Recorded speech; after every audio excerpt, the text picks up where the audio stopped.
10 disabled characters from my childhood. Thought this would be a cool topic because, hey, I'm disabled. I had a childhood.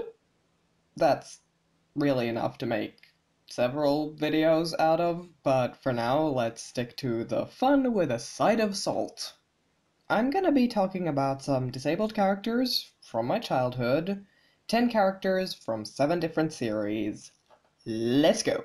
Number 1. Geordi LaForge from Star Trek The Next Generation. Geordi is the one disabled crew member on the USS Enterprise D. He started his on-screen career as helmsman, but was later promoted to chief engineer. He's blind, and during the course of the TV series uses a visor, or visual instrument and sensory organ replacement, which basically functions as a replacement set of eyes. He doesn't see the same stuff that he would have had he been born sighted, but he can see. Geordi thus almost falls into the pit of a superpower negating his disability because of the visor and later ocular implants that function basically the same as the visor does. He sees more than your average human being, a wider range of light into ultraviolet and infrared, and also the visor can detect more than the human eye. In the episode The Naked Now, when everyone gets infected with this virus that makes them act like they're drunk, Geordi goes on this sad monologue about how he's never seen a sunset and never will, and it's no good. But that, and the moments where we get to look through his visor into the world that he sees, does confirm for us that his sight is very different from that of a sighted person. The only reason I'm not 100% putting him into the superpower negating disability category is because the visor and the ocular implants are both assistive tech, basically. Both requiring an operation, and both of them are painful. They also leave him vulnerable to brainwashing because they're basically a hackable access directly to his brain. All in all, Geordi is a good character. I love him. He's a little on the actual disability rep, but better than most sci-fi. He also ticks the box of double token minority because he is, of course, black, and the only human person of color on the main crew. Worf is, of course, played by Michael Dorn, but he's also a Klingon, so I'm not sure that counts. Number 2. Luke Skywalker from Star Wars. This is kind of cheating because I only very recently got into Star Wars, but I count it because I got into Star Wars while I was still a minor, and I am now legally an adult, so yeah! Included by a technicality! So, Luke, despite being the main character of his trilogy and getting his hand sliced off in his second movie, the series never really pays attention to that he is an amputee. They only give any kind of acknowledgement of this in the new series, where his prosthetic is much more obvious than it was before. Now, to be clear, I don't have a problem with that the prosthetic looks identical to the hand that he lost, or that it functions better than prosthetics in our day and age. What I have a problem with is that, at least in the movies, Luke is never shown dealing with any problems related to his limb loss. No phantom pain, no side effects of the super advanced technology apparently permanently fused to his body, no nothing.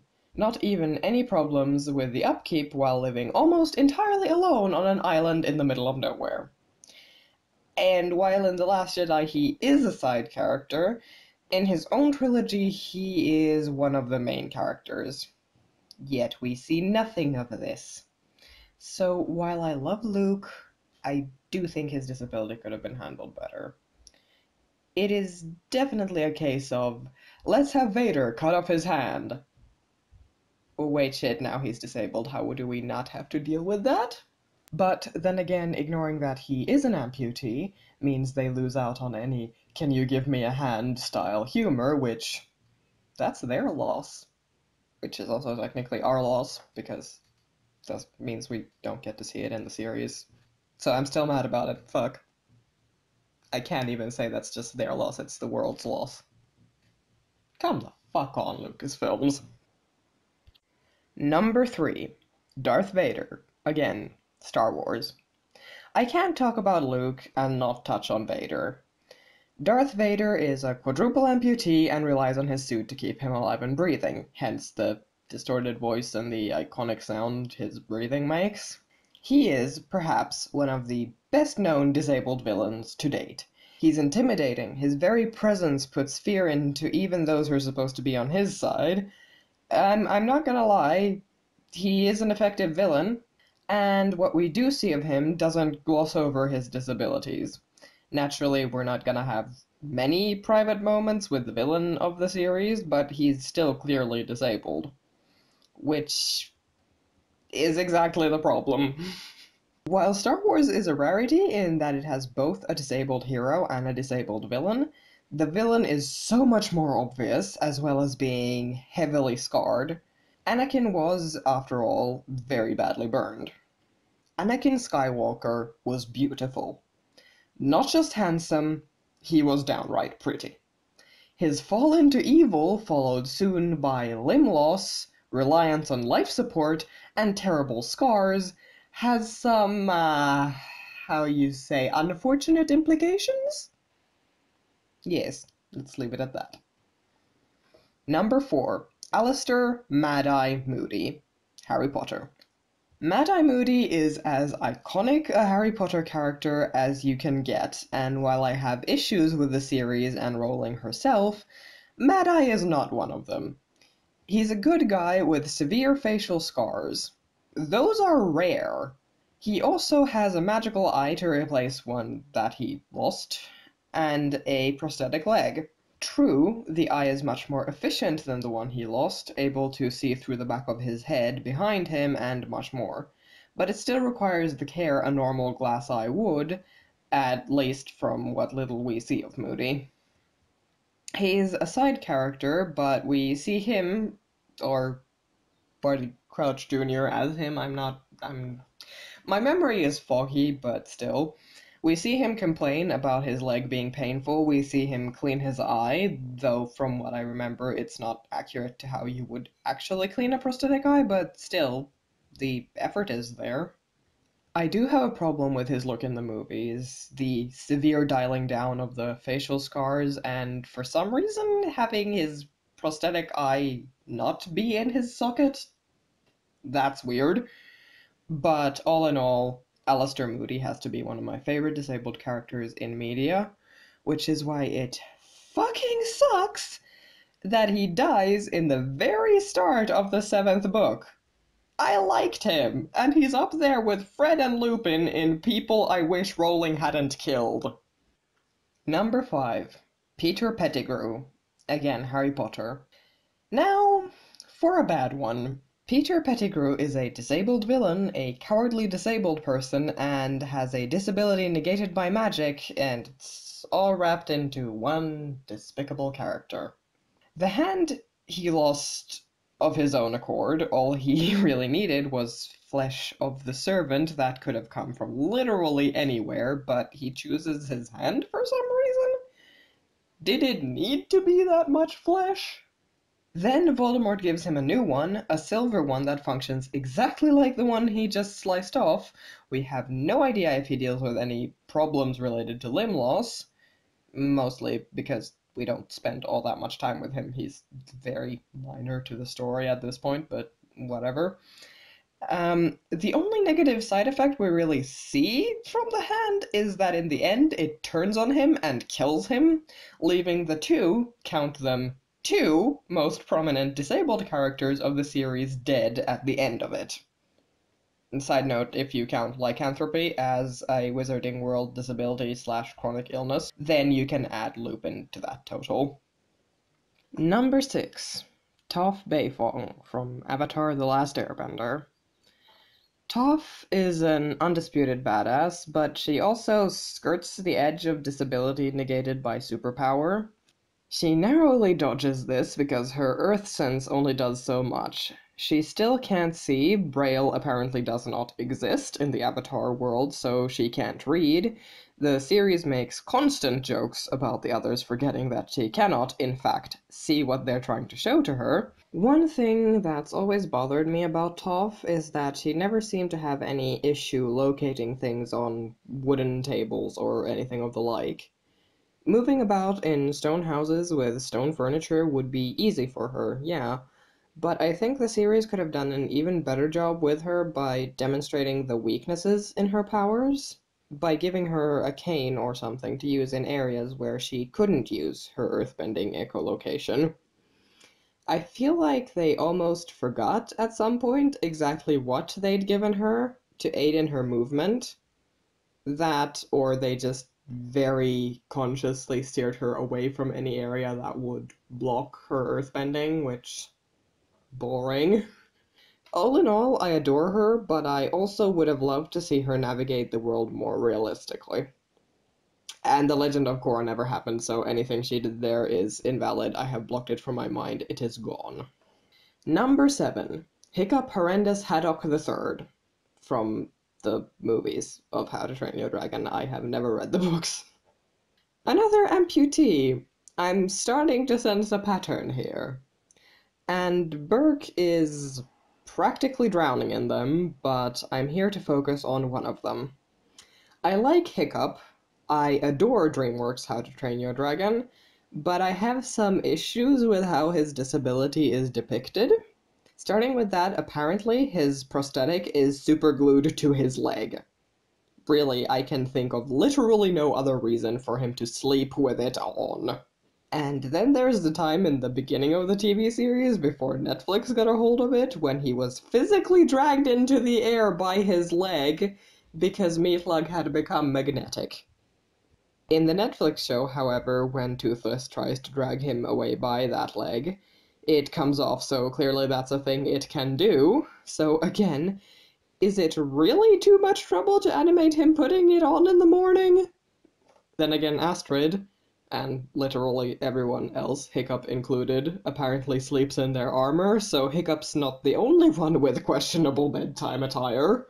All in all, I like Hiccup. The Netflix series is putting a little more focus on the leg and hijinks involving the leg, which I appreciate. Would also like to see him complain of phantom pain or Burke's frequent rains causing him pain.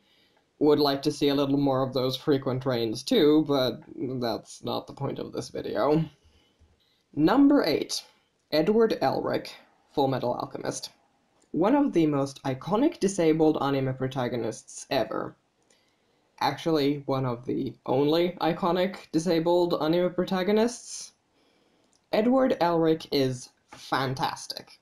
The Fullmetal Alchemist series does a really great job of creating advanced prosthetics that still have realistic setbacks. Automail is heavy, it can't go anywhere too hot, and specialized automail is needed for colder climes. It's expensive, the procedure is painful as all get out. Most amputees in the Fullmetal Alchemist universe just use normal prosthetics because automail is not worth the trouble.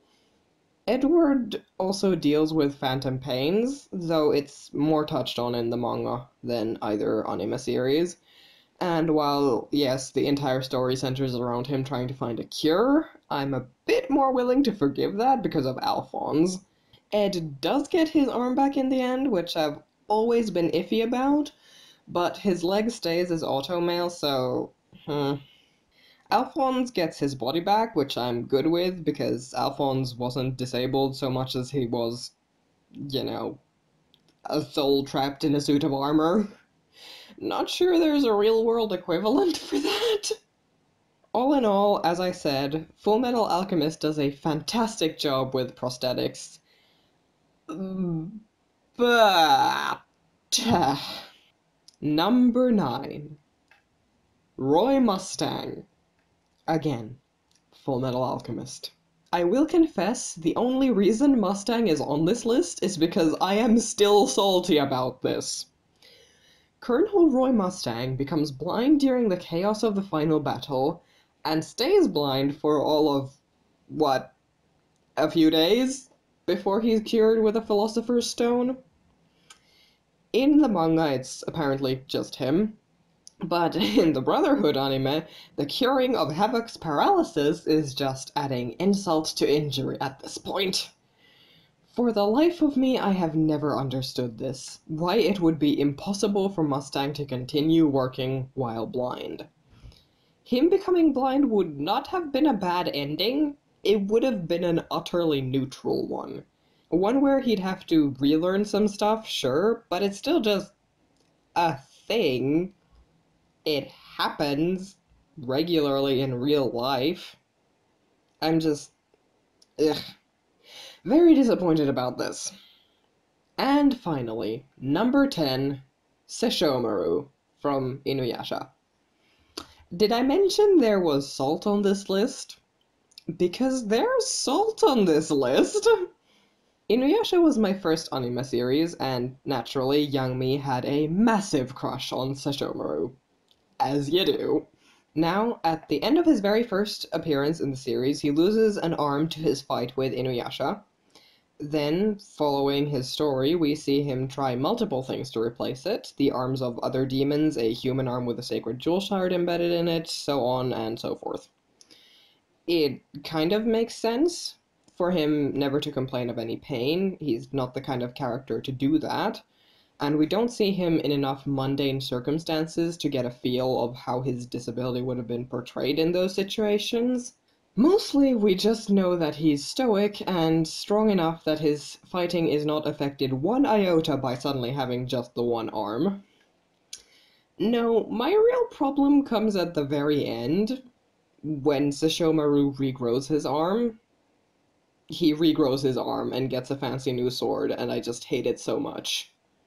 It's so bad. Oh my god, it's so bad. It's so bad. It's just terrible on so many levels. Like, I'm not just mad about the curing a disabled character thing, though that's where the primary anger comes from. I'm also mad about the whole him getting a different, like, signature sword than the Tenseiga. Because I'm like, yeah, I'm still mad about this. I'm still mad about this years later, and I am still mad about this. Well, that's all.